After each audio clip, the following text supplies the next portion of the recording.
ce Midi de la FUCID, il est organisé donc, en rapport avec la cérémonie docteur honoris causa.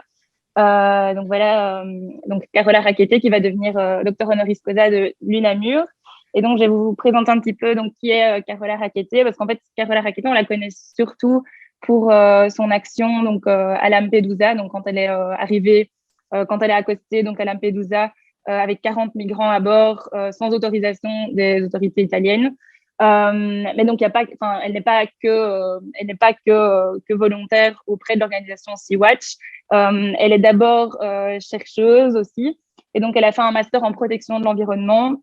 Et elle a navigué donc en Arctique et en Antarctique, donc pour tout ce qui est recherche par rapport au réchauffement climatique et à la protection de l'environnement. Elle a fait aussi des missions pour Greenpeace.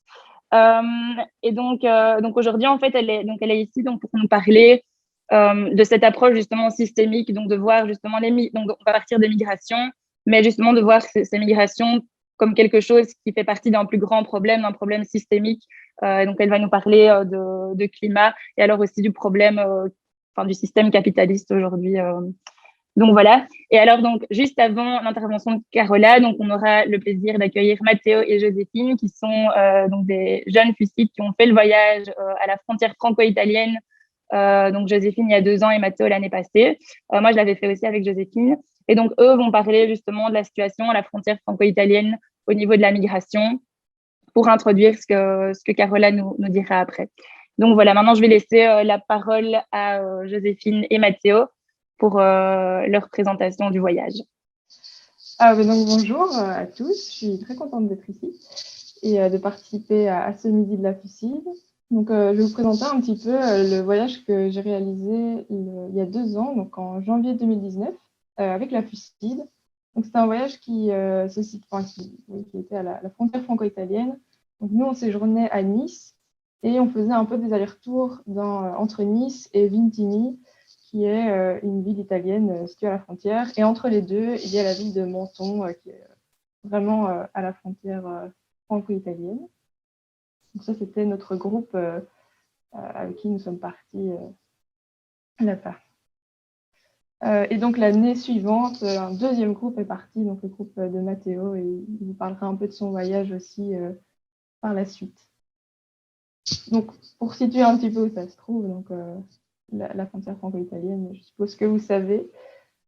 En fait, quand on était là-bas, on a rencontré toute une série de collectifs, de personnes impliquées, investies et militantes pour la cause migrante à cet endroit. Donc, il faut savoir que là-bas, en fait, principalement à partir de 2015, de nombreuses personnes migrantes sont arrivées en fait à cette frontière.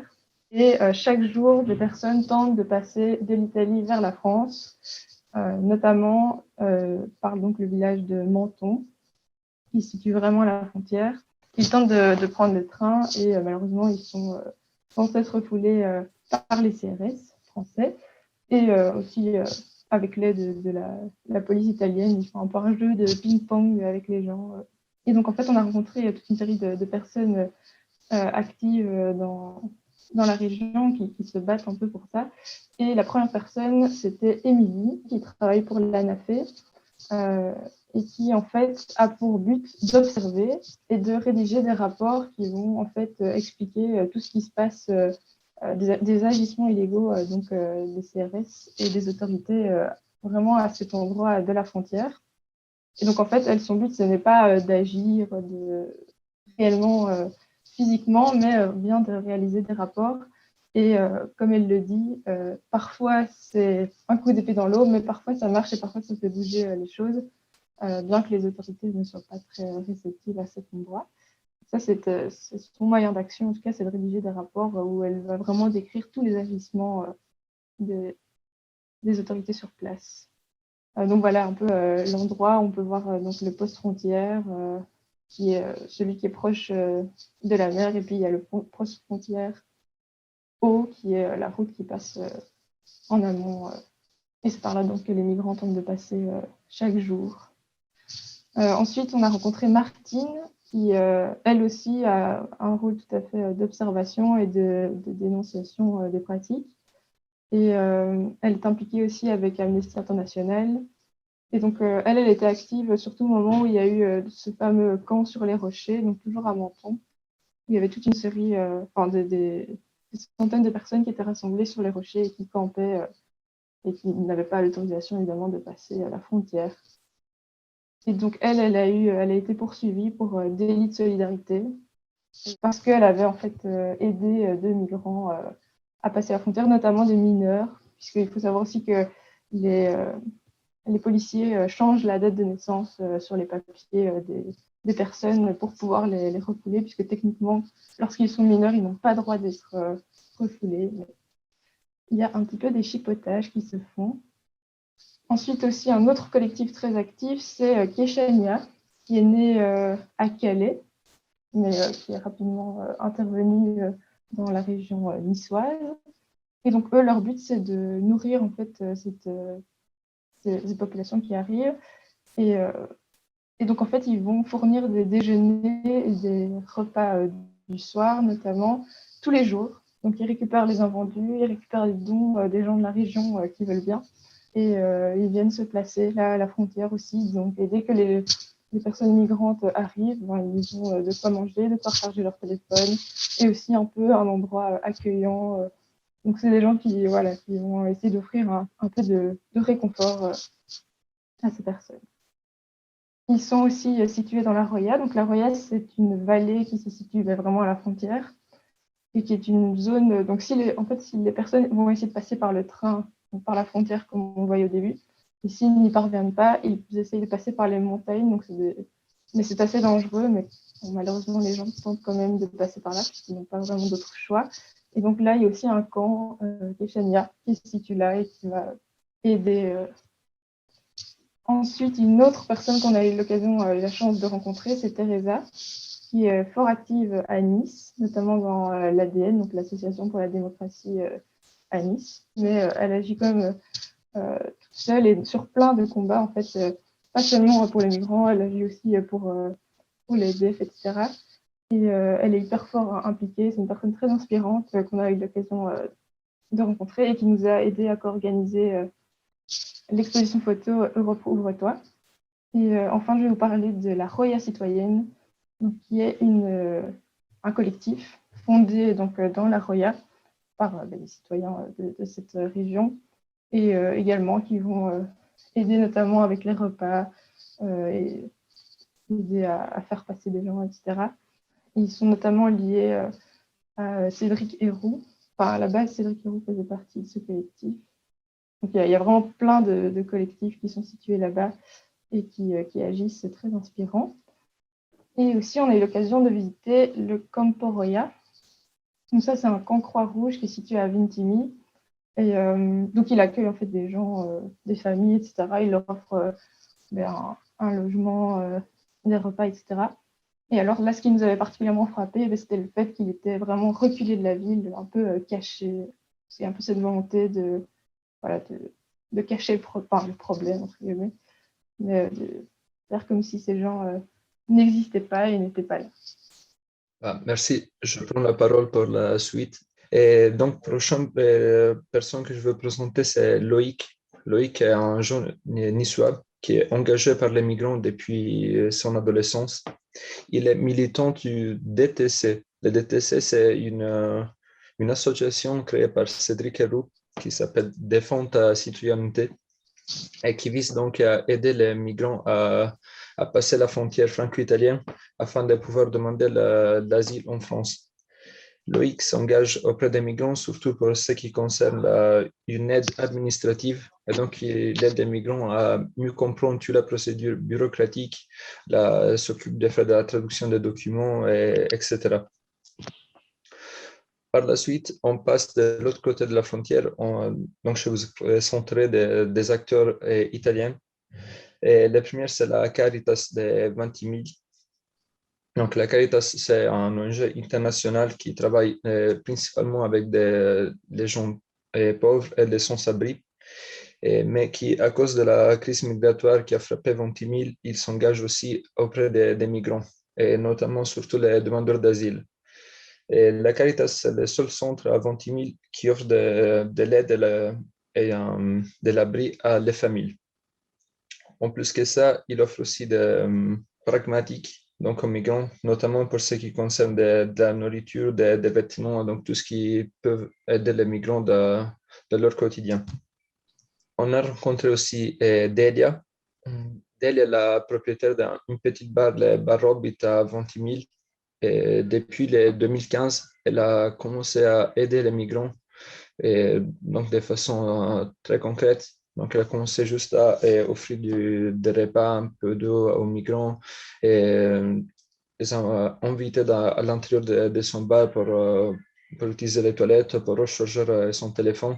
Et au fil du temps, le bar d'Edel est devenu un des points de référence du monde associatif à Ventimille. Et il s'y tient aussi des réunions des associations qui travaillent pour les migrants régulièrement.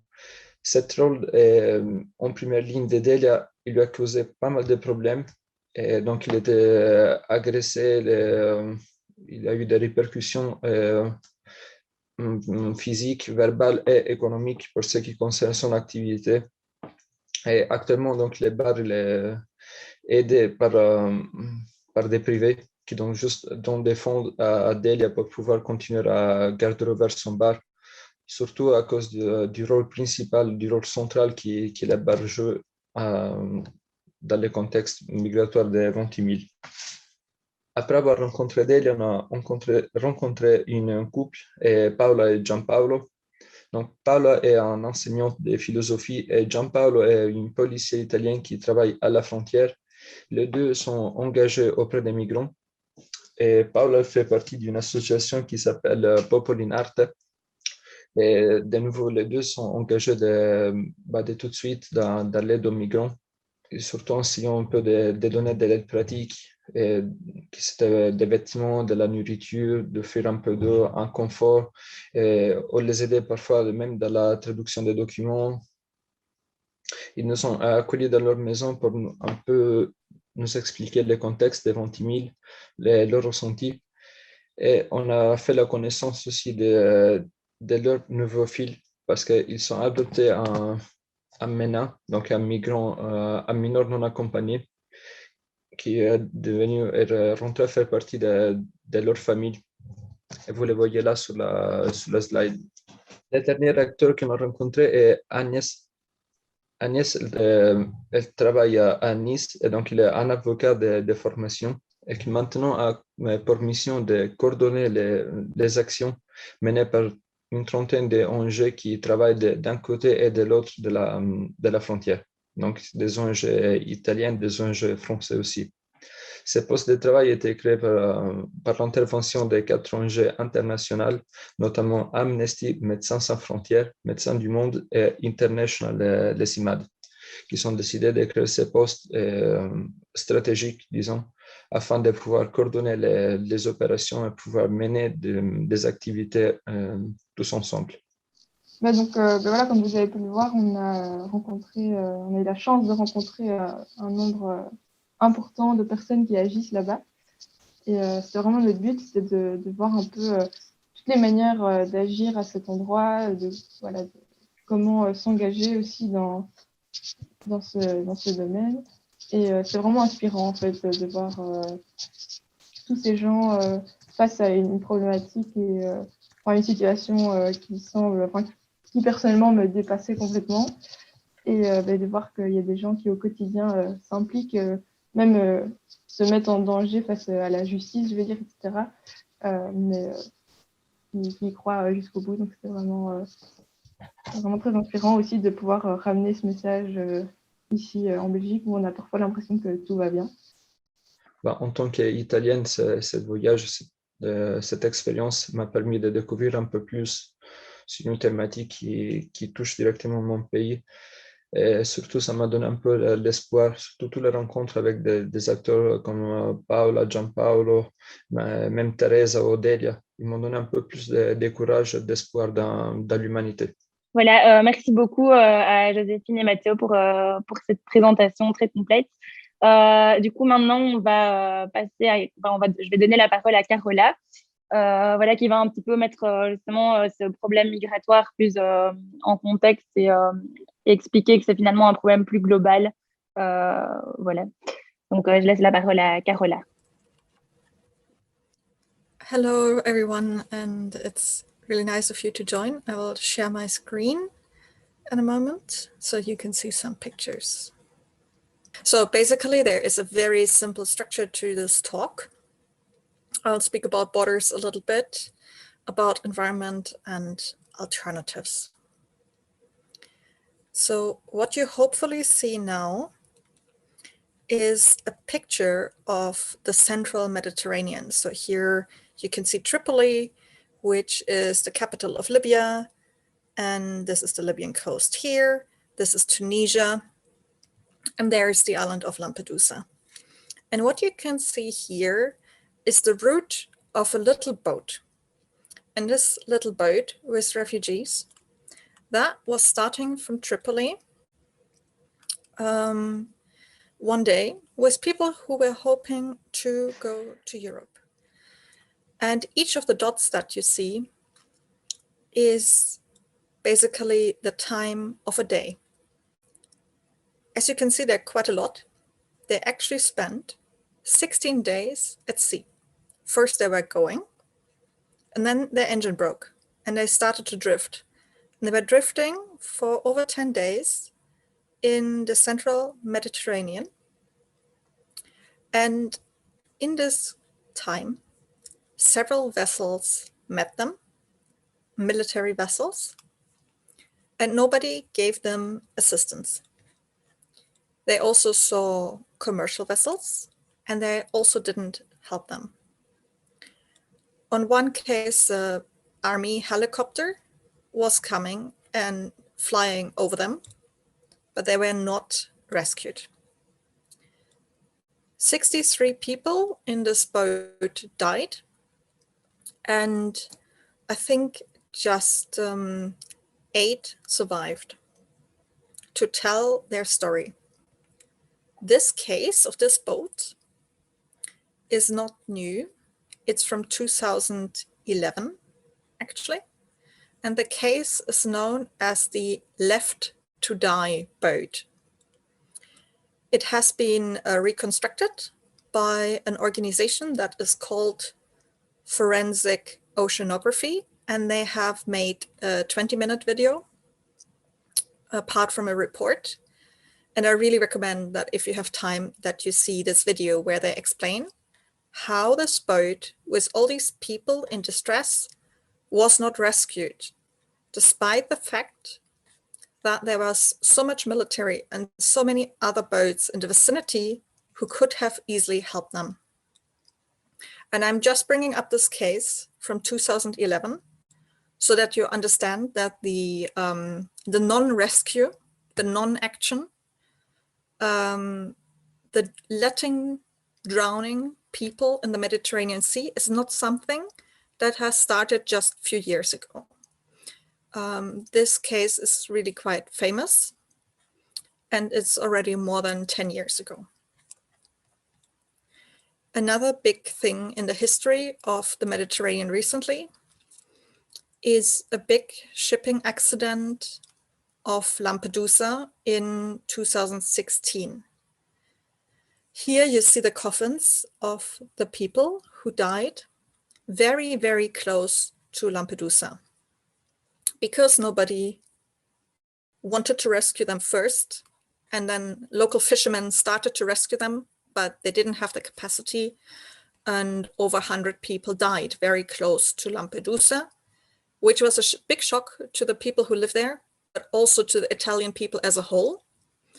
And as a result to that, the Italian government started a rescue mission, which was called Mare Nostrum, our sea. And they started to use their rescue vessels, their money, to help rescue the people. And the Italians rescued a lot of people in this time, in the year after this shipping accident. But it got really expensive. There's lots of finance. And they asked the European Union to help them finance the mission. And the European Union didn't want to do it. And so the Italians stopped the mission because it was so expensive and no one else wanted to help.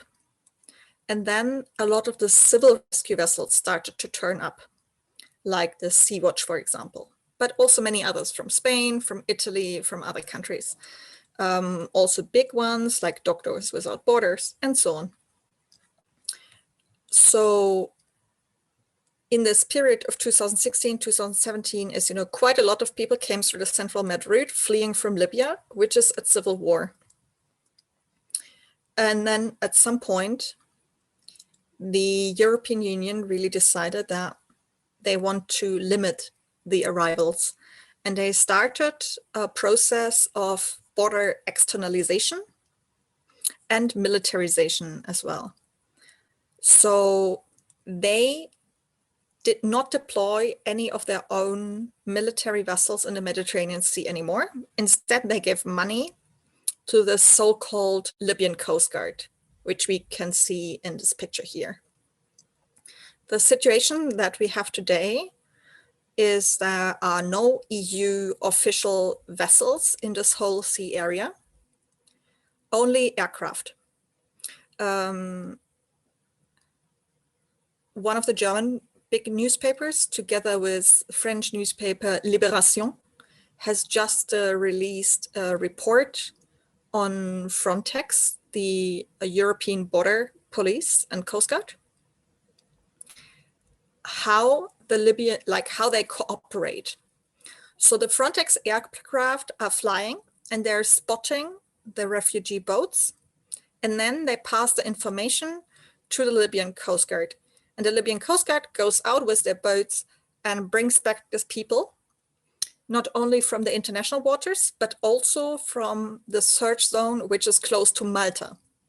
So already in a moment when the Maltese authorities would be responsible, it's still the Libyans which are informed and bring these people back. And because this is against the law, if a European flagged vessel would do it, this is why the EU cooperates in this way with the Libyan Coast Guard. There have been several legal cases where the judges have said that it is illegal to bring anyone back to Libya because it is not a safe place generally, but particularly not for refugees. So it would be breaking the Geneva Convention on Refugee Rights if you bring somebody there. And this is why the EU does not do that directly with their own ships, but they basically fund and support the Libyan Coast Guard to do exactly the same thing. So the Libyans intercept a lot of people now on the route to Europe, but they can only do it because the European aircraft are giving them the information about the boats, where they are, because the Libyans do not have own aircraft to do this. And this is the level of cooperation that we are seeing basically every week. So yeah, Frontex is the EU border police here in this picture. You don't have to see it so precisely, but this is their budget, how much money they have. In 2016, they had 19 million euro. And in 2020, last year, they had 460 million euro. So you can see this is a really, really steep rise of money, which is going into border security, as it is called, particularly after 2015, 2016, when we had a lot of arrivals of refugees, of course, from Syria, but also in the central Mediterranean. On another hand, which is very prominent now, is the involvement of Frontex in human rights abuses. They are being investigated from several sides by the European Parliament. There was discussions with the EU Commission. The Frontex budget for the next year has been suspended because of the human rights violations, which they either carry out themselves or which they observe, which is often in the case of Greece, where it is actually the Greek Coast Guard, which is doing illegal things.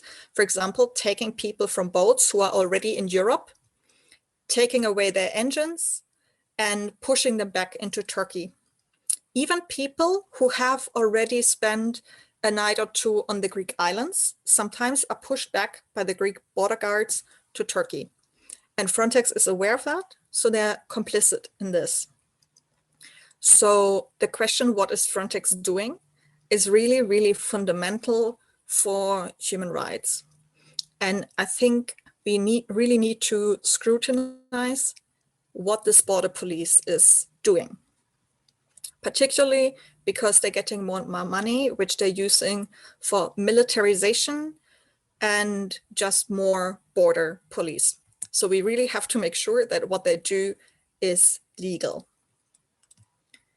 So this is kind of what is happening on the border a little bit. And now I want to show you something else, and I'll explain a bit because I'm not so sure if you can see it. This is a map of the world which has different colors, and that is temperature change. So at the moment, we have 2% of the Earth's surface which are kind of unlivable for human beings because of the temperatures which are there. And this is a paper from last year, 2020, where we can see that the mean annual temperature in quite a lot of places, which are here, this dark brown, will rise dramatically by 2070. So this is in 50 years. And they say that there will be like 19% of the world's surface, which theoretically, by this prognosis, by the trends, would not be livable for humans anymore. This is, of course, quite shocking. And it would mean that a lot of people have to leave from these places because their livelihoods are being destroyed, and it's simply getting too hot in many places, unless, of course, we would really rapidly act on the climate crisis, and then the trends might look different. But assuming that things go as they're going in this business as normal, there will be huge areas of the Earth where people cannot live anymore. And as you can see, that is also, for example, India or so, where a lot of people are living. When we're talking about climate migration or environmental migration, sometimes we should make a bit of a distinction between like slow or rapid ones. If we're thinking like this is after the typhoon in the Philippines, for example, it's a catastrophe, happens very quickly. So it's very rapid and people are displaced. Maybe they go a few hundred kilometers away, but maybe they can rebuild their houses and come back. Unless maybe there will be another storm and another storm. And at some point they decide that they cannot rebuild their houses again and they're going much further away. A slower thing is kind of this erosion of livelihoods. So for example, changing of precipitation patterns of rain, for example, if you're lacking the rain for several years and maybe in the beginning you have savings, then they are used up and people have to move because the land is too dry to cultivate it. And this is kind of this slow onset degradation of landscapes that we're seeing in many places, and which will over time lead to the fact that people will have to leave from their homes because, not because they want to, but because it's not possible to live there the way that they used to live. And this is kind of from a series of interviews, which a project called Climate Migration has done. It's a young woman from Bangladesh, and she just explains why she had to move, for example, and she moved to the capital city, Dhaka. She said flooding comes every year, but this year's situation is worse. Because of the flooding, there's not a lot of opportunity for work, especially for women. My house is badly affected by this year's flood, and many rice paddies got washed away. So actually, she mentions quite a lot of reasons. It's not just like one reason. So one reason seems to be climate, because the flooding is worse than usual. But she also says there's not a lot of opportunities for work, pointing to the fact that even without the climate problems, there's not a good economic situation and there's not many opportunities for her to work, particularly for women. So there's a gender problem there as well, or differences between men and women and who has possibilities to find work. And then, pointing to the fact that yeah, this year's flood was particularly bad. So all these factors combined, not just a single one, lead to the fact that she has moved to the city. And that is something that we see quite often. The reasons accumulate. It's not just one thing. And often people go from rural areas to cities to find jobs there. And if they can't find jobs in a city, then maybe they go to neighboring countries. But it's very, very few people who actually do border migration or even go to a country which is not their neighbor country. So this is a very small number of people actually. Yeah, and when we talk about this kind of erosion of livelihoods, we have to be clear whose responsibility it is, like the emissions of CO2, for example, which are heating the climate crisis. This is a report from an organization called Oxfam. And this is a visualization of 100% of people. So the black depicted person here is just one. And this depicts the richest 1% of the planet and the historic emissions from 1990 to 2015, 25 years. So just this one richest person has emitted 15% of the global emissions. And if you take the richest 10%, then they together have emitted 52% of the emissions. And we as European citizens or EU citizens are most likely in this richest 10%, even if we are not maybe the richest people in our own country, but we're probably in this 10%. Whereas on the other side, the poorest half of the planet, all these dark green people here, they have only emitted 7%. So it's massive inequality. Who is emitting and also who is suffering the consequences, because this young woman who we saw there from Bangladesh is probably not very rich, and she certainly has not emitted very much, because Bangladesh is one of the countries which has a very, very low emission rate, which is even much below the world's average.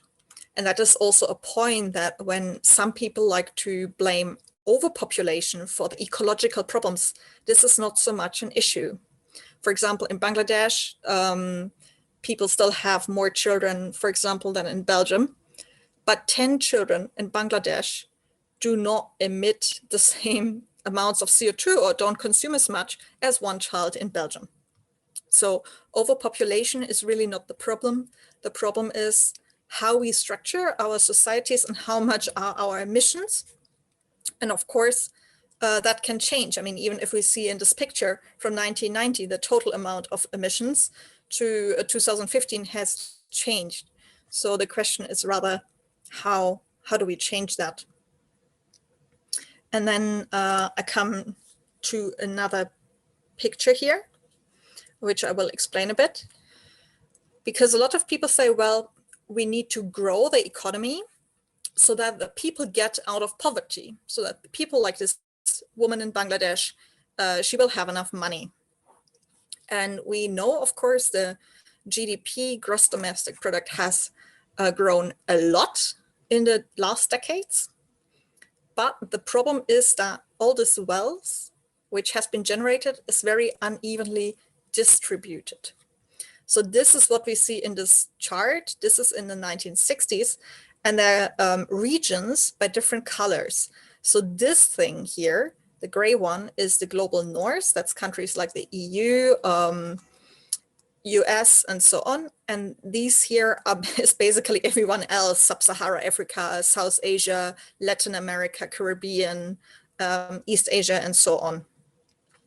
And this was kind of the income gap, which they had at that time, $8,969. And in 2017, this is the same chart, basically. We can see that the difference has tripled, actually, because there's now $34,000 something difference. So what has happened with all this accumulation of wealth? It has gone into the pockets of very, very few people or societies in general. So even though while the dots of some of these have moved, you know, the green dot here certainly is further to the right than it was before, but just generally speaking, all this wealth, all this money has gone into pockets of few people, whereas at the same time, we have caused a huge deal of environmental degradation. This is also a quite famous picture, which I actually kind of hope you know. It comes from a study called Planetary Boundaries from a team at Stockholm, a resilience center. And what they did was they defined 9 kind of boundaries for our planetary survival, something like climate change or freshwater use, ocean acidification, and things like that, and checked how well we are doing as a whole on this planet, if everything was accumulated, how well we are dealing with this physical or biological boundaries of the planet. And they said that we are in the danger zone here, in the yellow zone for climate change. We are in the red zone already for genetics of biodiversity, for ecosystems, for example. We are massively using too much phosphorus and nitrogen and disturbing these natural cycles. So we are definitely beyond the safe zone there. And that is really important. So even though we have generated wealth in the world, basically we are also really destroying the livelihoods of everyone on this planet, because we're not in the safe zone of these planetary boundaries anymore. So something has gone terribly wrong. And this is also important when we talk about, for example, climate emission reductions, that we see the historic emissions, who has been mostly responsible, but also who has accumulated the money and can actually pay more. And as a project here is the US Fair Share Target, who have calculated for the United States, if the historic emissions were taken into account, and if the wealth of the US was taken into account, how much would they actually have to reduce their CO2 so that it would be fair in contrast to the global South countries. And what the Paris Agreement says is completely different than what they say. So they say actually the US until 2030 by a fair share would have to reduce the emissions by 195%. Of course, that's not possible, because it would rely on massive drawdown of carbon. But they would say they basically have to reach 0 before 2025. So that's just to illustrate how much the historic responsibility needs to be seen in all of this. So it's not quite fair to say we have a remaining carbon budget and we just divide it between all the nations, but to see the historic responsibility and also the financial capacity of states as well, because of course the US or Germany have far more money to do something than maybe Bolivia or Bangladesh. So that's kind of important, the justice aspect, that the idea that actually the global north has to pay environmental damages to the global south, because we have caused with our emissions, with our material consumption, so much destruction of ecosystems and pollution, not only of the atmosphere with CO2, but also pollution of soil with toxins, pollution of waters, fresh water. Many of our companies are overseas. The garbage gets exported again to other countries, also toxic garbage and things like that. For example, car batteries from cars in Germany get exported to Kenya. And the communities there suffer from lead poisoning. So yeah, what are the solutions in many cases now? And I think there we have to be really careful.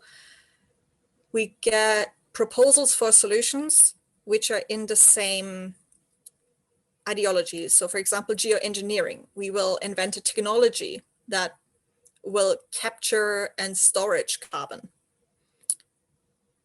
These do not exist to scale today, and most scientists are really wary and say that they don't see such a technology working in the next decades. Plus, it would be really dangerous because anything like putting aerosols in the atmosphere might have other environmental consequences. But you will see many people pushing for technological solutions because it means we can basically continue our life as it is, just hoping for some miracle technology.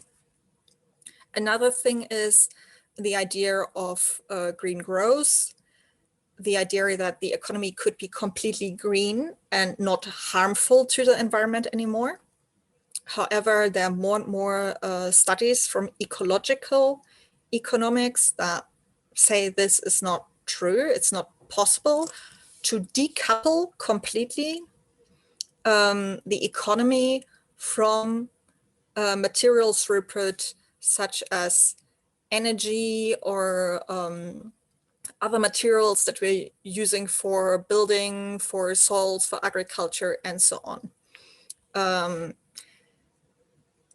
There is quite a lot of reasons why green growth cannot work. Even the UN Environmental Programme has put out studies which basically prove that in the past, there never has been an absolute decoupling of this economic growth from actual material consumption. So it's very unlikely to happen in the future. Still, a lot of economists rely on this. And of course, another proposal which we often see is offsets. You know, we will plant trees or things like that, or we will destroy that part of the earth but save another one. And these are all solutions which are kind of in the same system which has created the problem. And on the other hand, we have like radical demands, particularly from the global south, which say that we really have to stop doing what we're doing. We really have to stop putting more emissions in the air, polluting more. We have to leave, for example, all the gas and so on in the ground, and need to do something radically different.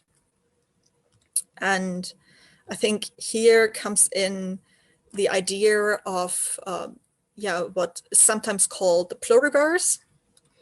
So that it cannot only be one different alternative of how we are living, but depending on cultures and places, there can be many different ways of living together, which would not be so harmful to the ecology and the environment, and not so exploitive with each other. So for example, in Latin America, it's a big movement called Buen Vivir, which focuses on living with the land, on workers' rights, on land rights, on democracy. For example, in India, there's things like radical ecological democracy, which focus also on democratic community living with an ecological focus. For example, in Europe, we see more of this degrowth movement and the care economy, where we argue that if we would value caring or regenerating something in our culture more than actually just exploiting and destructing it, we could find a different way of organizing the economy and living together. So what I want to say here, because the idea, there are basically tons and thousands of ideas which exist, but most people are not familiar with them. And I can just encourage you to go out and learn about them and search about them, like what are different ways of how the economy could work, what is the degrowth movement, what is post-growth, donut economics, solidarity economy, feminist economies, and so on. There are many, many, many alternatives. And we should not think that the system that we have is the only way to live. And this is the last one. The question, like, how do we win change? Maybe we have a great idea. We know what we want to be different, but how do we overcome the power structures which, keep the system as it is? And there, I think it's really important that we not only focus on natural sciences, but also on social sciences. What can we learn from the past of social movements? Say, how have feminists won rights for women, or the rights of indigenous people, or Black Lives Matter movement and things like that. How have movements advanced socially? And I think this is something very important that we have to learn as a society. If we haven't, like, how we can transform and how do we change the power structures? How do we confront the powers as they are? How do we build counterpower? How does the transformation work? And luckily, there's a lot of people who have been working on that. There's a lot of things that we can learn. And I think this is the kind of most important part actually for all of us, how to learn how can we be part of a change for something better. And we don't have to start from zero, because a lot of people before us have done this work already, and they do activist trainings. There's lots of academics out there which can help us make a start to understand how we can really make the change that we need, so that we will not end up in a situation where, for example, Europe will just close its borders to everyone who is in need, but that we just really create a society which globally creates well-being for everyone. And that could start with some simple proposals as the EU hopefully finally waiving the patents on the COVID vaccine, so that everyone could have access to the vaccine at some point. So that, I think, is kind of the closing remark, because I think I've been actually speaking quite a long time now. Thank you very much, Carola. Enfin, je pense que c'était très intéressant justement d'avoir cette vision, enfin justement de la migration, mais pas seulement, d'avoir le lien avec tout ce qui est climat, etc. Merci beaucoup, et merci beaucoup Carola, c'était très intéressant. Merci à tout le monde d'avoir participé, et félicitations encore bien sûr pour la distinction, mais surtout, enfin, personnellement, pour votre combat et vos combats, que je trouve très inspirants, et qui, j'espère, continueront à en inspirer d'autres, que ce soit parmi les participants du jour ou les autres gens que vous continuerez à croiser. Pour ce qui concerne la FUCID, on espère pouvoir réorganiser quelque chose avec vous dans quelques mois, quand la situation sanitaire se sera un peu calmée. Mais voilà, encore merci, et bonne continuation dans vos nombreux combats. Thank you so much, and yeah, hopefully we might see each other one day, and otherwise I encourage you all to participate in this great project between France and Italy, to see for yourself or take the opportunities which there are to do something in the places where you are. Thank you so much for meeting you. Thank you very much.